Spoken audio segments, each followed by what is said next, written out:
अखंड आर्यावर्त आर्य त्रिदंडी महासभा ने 6 जुलाई को प्रेस वार्ता कर एक हिंदू परिवार के साथ हुई घटना पर कार्रवाई की मांग की। महासभा के राष्ट्रीय अध्यक्ष ऋषि त्रिवेदी ने पुलिस उपायुक्त पश्चिमी को प्रार्थना पत्र देकर पीड़ित परिवार को सुरक्षा देने की मांग की। शिकायतकर्ता प्रीति त्रिपाठी और निहारिका त्रिपाठी के अनुसार उनकी नंद शिल्पी त्रिपाठी को 2017 में इरफाना के जरिए मोनिश हसन ने फंसाकर धर्म परिवर्तन कर निकाह किया। आरोप है कि बाद में शिल्पी के पिता और भाइयों की मौत, संपत्ति हड़पने और इस्लाम कबूलने का दबाव बनाया गया। महासभा ने मांग की है कि मामले की निष्पक्ष जांच कर दोषियों के खिलाफ सख्त कार्रवाई की जाए। ऋषि, आज अखंड आर्यावर्त आर्य त्रिदंडी महासभा द्वारा लव जिहाद को लेकर ये प्रेस कॉन्फ्रेंस हो रही है, किस तरीके का मामला है और जो पीड़ित है उनका आपकी जो समिति है वो किस तरीके से साथ देगी, उसके बारे में बताइए। ऐसा है कि ये एक दुखद घटना है। मतलब इस टाइप की घटना का क्या निंदा करें कि आप ये सोचिए कि एक लड़की शिल्पी पढ़ने जाती है कॉलेज में और मोनिश हसन की बहन उसी कॉलेज में पढ़ती है और दोनों की दोस्ती होती है। फिर वो अपने भाई मोनिश हसन से मिलाता है। अब उसके बाद वो लव जिहाद का शिकार होती है और 1 से 1.5 साल के अंदर वो भाग जाती है। अब भागने के बाद फिर वो शादी करती है, जबकि ये स्पेशल मैरिज एक्ट है कि जिसमें एक धर्म का व्यक्ति दूसरे धर्म में जब तक डीएम ऑर्डर न करे तब तक शादी नहीं हो सकती। तो कैसे उसकी शादी हुई? सबसे पहले तो यही एक बहुत बड़ा सवाल है कि शादी हो गई कैसे गई, उन्होंने कैसे निकाह कर लिया, जबकि एक ब्राह्मण परिवार हिंदू परिवार से है और दूसरा मुस्लिम है। ये शादी कतई नहीं मानी जा सकती है, क्योंकि ये शादी न कानूनन है और न ही हमारे समाज की शादी है। ये तो केवल एक भगा करके ले जाना, जिसे रखेल कहते, उस टाइप से जा करके उसको रख लिया अपने पास। तो ये और फिर उसको रख करके फिर उसकी माँ को बंधक बनाया, माँ को अपने साथ रखा हुआ है शिल्पी की। और उसके बाद जो है धीरे धीरे करके एक एक परिवार के एक एक मर्द को इलाज के बहाने किसी तरीके से रास्ते से हटाता गया। आज उस परिवार में, त्रिपाठी परिवार में, एक भी मर्द नहीं है। जो भी हैं सो नाबालिग बच्चे और बच्चियां। आपके सामने दोनों महिलाएं बैठी हैं। इनके साथ सोचिए कि इस उम्र में इनके दोनों पति, कोई जुकाम बुखार से पीड़ित था, उसकी मौत हो गई, किसी की किसी प्रकार से मौत हो गई।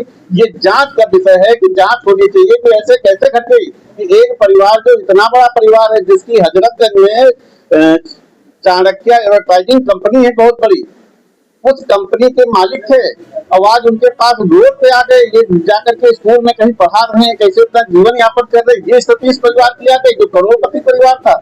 तो कहाँ गई संपत्ति? कौन से लोग हैं जो उनकी संपत्ति को गमन कर लिए? बेटी, ये देखो निहारिका त्रिपाठी बैठी हैं, इनकी बेटे को 8 साल के बच्चे को बंधक बनाया जाता है।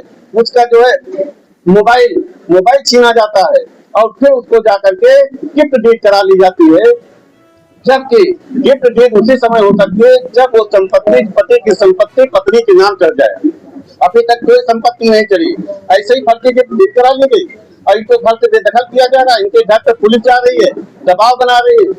वहाँ का खंड का एक सिपाही है, राजन केसरी दरोगा है, वो दरोगा जाकर के जबरदस्ती मकान खाली करा रहा है, उनके घर में जाकर के दबाव बना रहा है, जबकि सारी चीजें पता है उसको और उसने बहुत बड़ी मदद की है मोनिश हसन की। उसके खिलाफ भी जांच होनी चाहिए। मैं उच्च स्तरीय जांच की मांग करूंगा योगी जी से, इसमें उच्च स्तरीय जांच हो। आपके पास कब आया और अभी आप प्रेस कॉन्फ्रेंस के बाद क्या क्या एक्शन लेंगे जिससे इनको न्याय सुनिश्चित कर पाएंगे? क्योंकि लव जिहाद जैसे मामलों में और बहुत सारे सामाजिक मामलों में आप लगातार प्रतिबद्धता के साथ कार्य करते रहे हैं। ऐसा है कि लगभग 15 से 20 दिन हो गया ये दोनों महिलाएं मेरे ऑफिस आई थी। वहाँ पे आप बेटी बताई, लेकिन मेरे पास कोई डॉक्यूमेंट नहीं थे, कोई साक्ष्य नहीं थे। मैं मीडिया के सामने, अधिकारी के सामने कैसे रूबरू होता, क्या जवाब देता? फिर मुझे वो सब साक्ष्य कलेक्ट करने पड़े। जब सारी चीजें मेरे सामने आई, किस डेट में कौन सा एप्लीकेशन महिला आयोग को दिया गया, कौन सा एप्लीकेशन माननीय मुख्यमंत्री जी को दिया गया, कौन पुलिस को दिया गया, कौन थाने को दिया गया, जब सारी चीजें निकल के आई, फिर उस पर एक प्रार्थना पत्र तैयार हुआ जो पश्चिमी उपायुक्त पश्चिमी को दिया गया है FIR दर्ज करने के लिए। कल दिया गया है FIR दर्ज करने के लिए। यदि FIR नहीं दर्ज होती है, क्योंकि FIR कोई मारपीट की या कोई छोटी मोटी धाराओं नहीं है, इनके साथ लव जिहाद भी हुआ है, इनके साथ पूरी प्रॉपर्टी हैंडओवर कर ली गई। आप सोचिए कि जिसका पति खत्म हो गया, सब नाबालिग बच्चियां हैं, अब वो अपनी स्वेच्छा से अपनी संपत्ति जो है अपनी ननद को दे रहा है, अपनी सास को दे रही है। क्यों दे रही है? क्या उसके परिवार बच्चियां कहाँ से पढ़ेंगी, ये परिवार कैसे पलेगा, ये इसकी चिंता नहीं थी। इन लोगों को जबरदस्ती उनके बच्चे को किडनैप किया गया, उसको बंधक बनाया गया, उसका रिकॉर्डिंग भी हमारे पास, उसको बंधक बनाया गया, बंधक बना करके जबरदस्ती ले जा करके इनसे गिफ्ट डीड कराई गई। वो गिफ्ट डीड भी खारिज होनी चाहिए, और इसमें जब तक प्रशासन और शासन उच्च स्तरीय जांच नहीं करेगा तो ये निकल करके कोई चीज बाहर नहीं आने वाली, क्योंकि ये पूरा एक संयम संगठन है जो पूरी चक्रव्यूह जैसे रच करके ये चीज तैयार की गई है। आपकी जो प्रमुख मांगे हैं कि जैसे जांच भी होगी और न्याय भी चाहिए, तो क्या क्या मांगे हैं? सर्वप्रथम मांग ये है कि सबसे पहले तो FIR दर्ज हो मोनी ससन और उसके जो भी उनके साथी हैं उनके खिलाफ। जब FIR दर्ज होने के बाद ये विवेचना करें, जांच करें, फिर जो चीज निकल के आती है उस पर एक्शन होना चाहिए, उनको गिरफ्तारी होनी चाहिए। और यदि नहीं जो है FIR दर्ज होती है तो फिर आगे रोड का रास्ता तय होगा, संघर्ष अवश्य होगा, और संघर्ष इतना होगा कि इसकी आवाज योगी तक जाएगी। जो पुलिस कर्मी से मिले हुए जिनका आपने नाम भी लिया कि बहुत सहयोग उन्होंने किया है, राजन केसरी नाम है उनका, राजन केसरी को लेकर के क्या आह्वान करेंगे कि जिस तरीके से पुलिस विभाग क्या कर रहा है? मैंने वहाँ के सचिवों से बात किया है, ऊपर अधिकारियों से बात किया, तुरंत उन्होंने जैसे मैंने सारी चीजें बताई, संगठन का नाम सुना, उन्होंने तुरंत वो विवेचना उठा करके दूसरे को ट्रांसफर कर दी है। लेकिन विवेचना ट्रांसफर करने से समस्या का समाधान नहीं हो गया।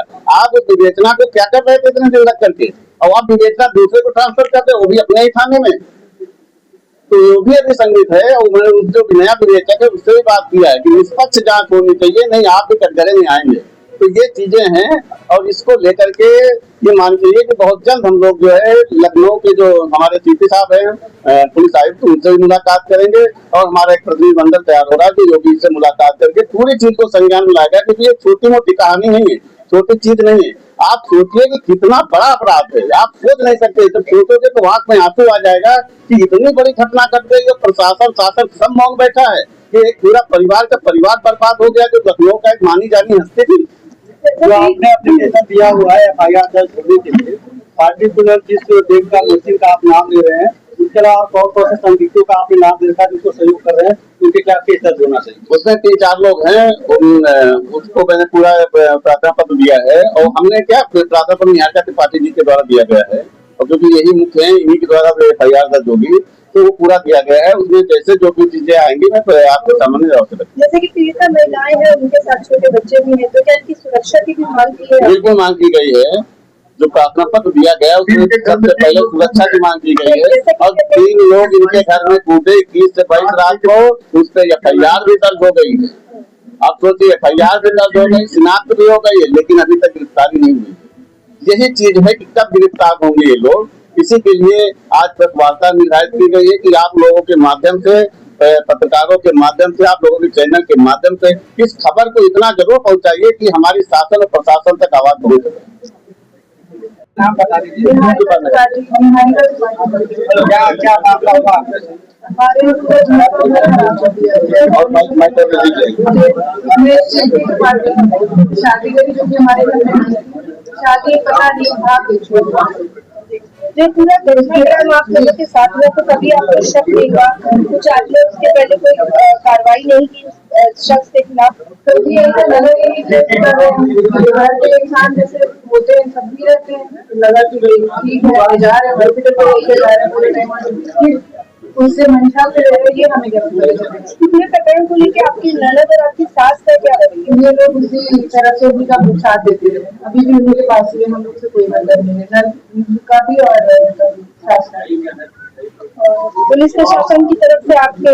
हाँ, मैंने बहुत एप्लीकेशन वगैरह डाली, पर उन्होंने हमेशा नेगेटिव रिस्पांस आया, खास करके राजनीति।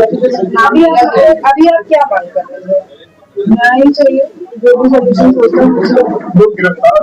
हाँ, FIR दर्ज है, गिरफ्तार। आगे आपकी क्या रणनीति रहेगी? जिस प्रकार अगर आप जैसे कि इंसाफ की मांग कर रही हैं, तो अभी क्या कुछ कहना चाहेंगे? इंसाफ मिले,